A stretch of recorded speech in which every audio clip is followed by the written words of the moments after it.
మా జిల్లాలో ఉన్న సోషల్ మీడియా కూడా చెప్పాడు. సో తొందరలో కొన్ని విదేశాల నుంచి అప్లై చేసి కొంతమందికి వాళ్ళు కన్సల్ట్ చేస్తున్నారు. ఇటువంటి తప్పు మనం ఒకటి చెప్పాడు మనం చేయకూడదు కాబట్టి మనం కూడా తీసేయండి, అలా చేయొద్దని చెప్పి అన్ని కూడా జరిగింది. రెండు, ఇటువంటి సంస్కృతి మంచి సంస్కృతి కాదు. సోషల్ మీడియా పైన నియంత్రణ అవసరం. ఇది కేంద్ర ప్రభుత్వం ట్రయల్ అండ్ తీసుకొని చర్యలు కూడా ఉంది కాబట్టి ఈ రకంగా కూడా కేంద్ర ప్రభుత్వం చర్య తీసుకుంటే బాగుంటుందని ఒక ఆలోచన. రెండు, ఇటువంటి పోస్టులు పెట్టడం వల్ల మీకు సైకోగానో స్టాటిస్టికల్ గానో మీరు బాగుంటారని మీరు ఆనందపడతారని కానీ ప్రజలు దీన్ని ఆశ్రయించారు సార్. ప్రధానంగా సోషల్ మీడియా వేదికగా ప్రపంచం నాట్ ఓన్లీ తిరుపతితో తిరుమల లేదంటే హైదరాబాద్ అమరావతి చూడరు కదా, ప్రపంచం చూస్తా ఉంది.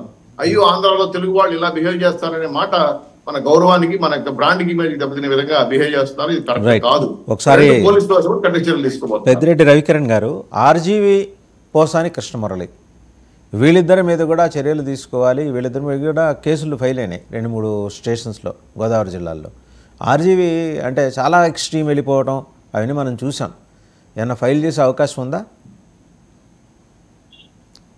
ఇప్పుడు మనం గత కొన్ని సంవత్సరాలుగా ముత్తుకుంటున్నాం, రాజకీయాల్లో భాష ప్రధానం. భాష అది ఇలాంటి డిబేట్లో కావచ్చు, సోషల్ మీడియా కావచ్చు, భాష ప్రధానం. విమర్శ ప్రతి విమర్శ ప్రజాస్వామ్యంలో భాగం. ఇది ప్రతి విమర్శ చేయాలి. చేయకపోతే ఎలాగా? సునిశ్చిత విమర్శ చేయండి. అంతేకాదు బూతులు ఎందుకు అంటాం? బూతులు మాట్లాడితే నాకు వ్యూస్ పెరిగిపోతాయి, బూతులు మాట్లాడితే ఆ ఛానల్ 1-10 సార్లు పిలుస్తారు, సోషల్ మీడియా నాకు వ్యూస్ పెడితే అంటే ఇలాగ జీవితం చిత్రమైపోతుంది. ఈ రోజు వాళ్ళ కుటుంబ సభ్యులందరూ బయటకు వచ్చారు. లేడీస్ బోరగడ్డ అనిల్ లేడీస్ కావచ్చు, లేకపోతే రవీందర్ రెడ్డి గారి భార్య కావచ్చు, లేకపోతే రవికిరణ్ గారి భార్య కావచ్చు, ఈ భార్యలందరూ భర్తలందరూ సంజయ్ రాణి గారి భర్తలు కావచ్చు, వీళ్ళందరూ మరి ఆత్మపరిశీలన చేసుకోవాలి. వారి భార్యాభర్తలు ఇటువంటి జుగుప్సాకరమైనటువంటి పోస్టులు పెడుతుంటే సాధారణ ఛానల్ గా వాళ్ళు ఏం చేస్తున్నారు? ఆ రోజు ఎందుకు వాళ్ళని నివారించలేదు? ఆ పోస్టు వాళ్ళ తల్లిదండ్రులు చూపించగలరా? నా భర్త ఇలా పోస్ట్ చేశారమ్మా బాగుందని వాళ్ళ అమ్మకు చూపించగలరా? వాళ్ళు వెళ్ళామని ఆ రోజు ఎందుకు ఆపలేదు? ఏదైనా సరే ఇది సమాజంలో పెడుద్రోవ ఒక తప్పుదో పట్టేస్తుందండి. దీన్ని కరెక్ట్ చేయవలసిన అవసరం ఉంది. నిన్న డిఐజీ డాక్టర్ ప్రవీణ్ గారు చాలా స్పష్టంగా అనేకమైన సంచలన విషయాలు చెప్పారు. ఈ మొత్తానికి ఇప్పుడు అన్ని పార్టీలకి వ్యవస్థీకృతంగా సోషల్ మీడియా వేదికలు ఉంటాయండి.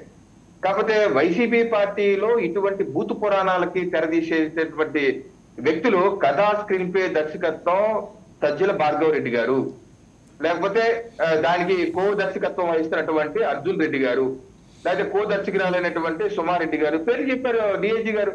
దీనికి కింద యాక్టింగ్ చేసే వాళ్ళు 130 మంది జిల్లాల వారీగా కన్వీనర్లు, కోర్ కన్వీనర్లు, వాళ్ళ ఆధ్వర్యంలో 400 సోషల్ మీడియా అకౌంట్లు, 40 యూట్యూబ్ ఛానళ్లు, దానిలో ప్రత్యేక పాత్రదారుల శ్రీరెడ్డి గారు, లేకపోతే పిడివి జాలీ గారు, ఎన్ని ఆయన పోసగొట్టినట్టు ఒక వ్యవస్థీకృతంగా చేసినటువంటి క్రైమ్. దీన్నే బిఎన్ఎస్ చట్టంలో, భారతీయ బిఎన్ఎస్ కొత్తగా న్యాయ సంహిత చట్టంలో సెక్షన్ 111 ఉంది.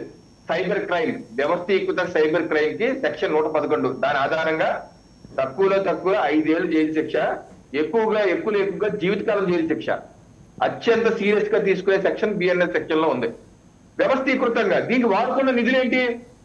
ప్రజలు కట్టిన పన్నుల్ని ఏపీ డిజిటల్ కార్పొరేషన్ అని, ఏపీ మీడియా కార్పొరేషన్ పెట్టి దాని నుంచి మీరు 8,000, 10,000, 15,000 జీతాల రూపాయలు ఇచ్చారని డిఐజీ గారు చెప్తున్నారు. దాన్ని అతను ఒప్పుకున్నాడు.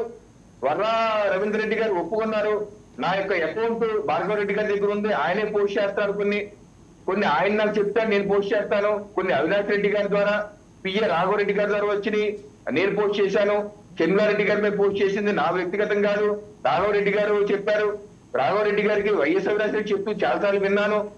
మరి వీళ్ళందరూ మరి విచారించాలి కదా ఏ రకంగా రాఘవరెడ్డి గారి గురించి. నిన్న మొన్న ప్రెస్ మీట్ పెట్టి వైఎస్ అవినాష్ రెడ్డి గారు నా కుటుంబ సభ్యుడు, నా తమ్ముడు రాఘవరెడ్డి ప్రతిరోజు పోలీసులో కాంటాక్ట్ లో ఉంటాడు, అతన్ని మీరు చేస్తారా అన్నారు. మరి ఈ రోజు కాంటాక్ట్ లోకి వెళ్ళమనండి. రాఘవరెడ్డి గారి కాంటాక్ట్ ఎదుగుతున్నారంట పోలీసులు, మరి చెప్తున్నారు, సమాచారం వస్తుంది. వెళ్ళండి, వీళ్ళు చెప్పమనండి. ఏ రకంగా మీరు ఒక ఆర్గనైజర్ గా పైనుంచి కింద వరకు సజ్జల భార్గవ రెడ్డి గారి నుంచి మొదలు పెడితే కింద వరకు ఏ రకంగా ఆర్గనైజర్ గా బూతు పురాణం ఇప్పుడు ఏ పార్టీ కన్నా ఉంటుందండి. కాకపోతే ఏ రకంగా ఉంటుంది? వాళ్ళ ప్రభుత్వం చేసిన మంచి పనుల మీద మీరు సోషల్ మీడియాలో పెట్టండి, లేకపోతే విమర్శ ఇలాగా చెయ్యండి అని అంటాం సహజం. ఏ పార్టీ కన్నా ఉంటది.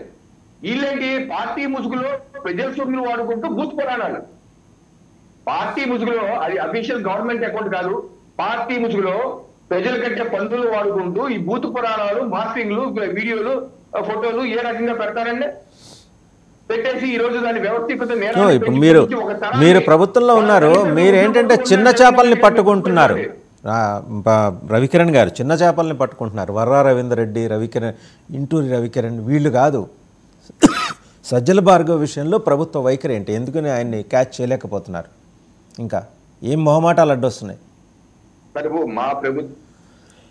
మా ప్రభుత్వం దేవన్న చెప్పారు, ఇక్కడ కక్ష సాధింపు మా ప్రభుత్వ విధానం కాదు, చట్టం తను చేసుకుపోదు.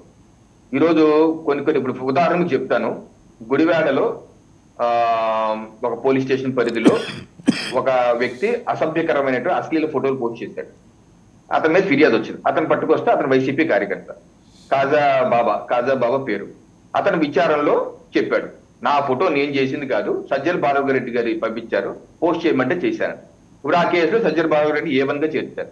ఇప్పుడు సజ్జల భార్గవ రెడ్డి నిన్న ముందస్తు బెయిల్ కోసం హైకోర్టులో అప్పీల్ చేశారు. ఈ రోజు విచారణ వస్తుంది, జస్టిస్ కృపాసాగర్ గారి దగ్గర విచారణకు వస్తుంది. అంటే ఇక్కడ అంటే ఏది లేకుండా వెళ్ళి సజ్జల భార్గవ రెడ్డి పట్టుకొచ్చేస్తే మీలాంటి పెద్దలే అడుగుతారు, అది గోపి గారు అని అడుగుతారు, ఏ రకంగా టార్గెట్ చేస్తారు, ఏ ఆధారం ఉన్నాయి, ఎవరు చెప్తారని. ఇప్పుడు మా ఉద్దేశం టార్గెట్ చేయడం కాదు, అక్కడ వ్యక్తుల యొక్క విచారణలో భాగంగా ఇప్పుడు వర్రా రవీందర్ రెడ్డి అతను విచారణలో చెప్పాడు. అతను చెప్పిన విషయాలు DIG గారు చెప్పారు. ఏ రకంగా సజ్జల భార్గవ రెడ్డి ఆర్గనైజ్డ్ క్రైమ్ నిర్వహించి అంతకు ముందు లేదు, అంతకుముందు ఇంకో రెడ్డి గారు ఉండదు, అంతకుముందు లేదు, ఇది బట్టి అతను వచ్చాక బయటపడిందని ఆయన చెప్పిన విషయం చెప్పారు. ఇక్కడ ఎవరిని టార్గెట్ చేయడం కాదు. ఈ రోజు సజ్జల భార్గవ రెడ్డి గారు A1గా ఉన్నారు, ఆయన హైకోర్టుకు ముందస్తు బిల్లుకి వెళ్తున్నారు.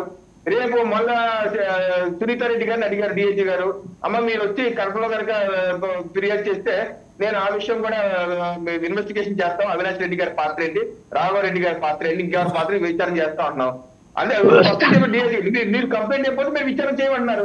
వీళ్ళు టార్గెట్ లేదు కదా. ఆ ప్రభుత్వం టార్గెట్ చేయదలుచుకుంటే ఎలా పడా చేస్తే నేను టార్గెట్ అంటల్లా, ఇన్ని ఆధారాలు ఉన్న తర్వాత కూడా ఎందుకు జాప్యం, ఇంకా ఎందుకు వేట మొదలై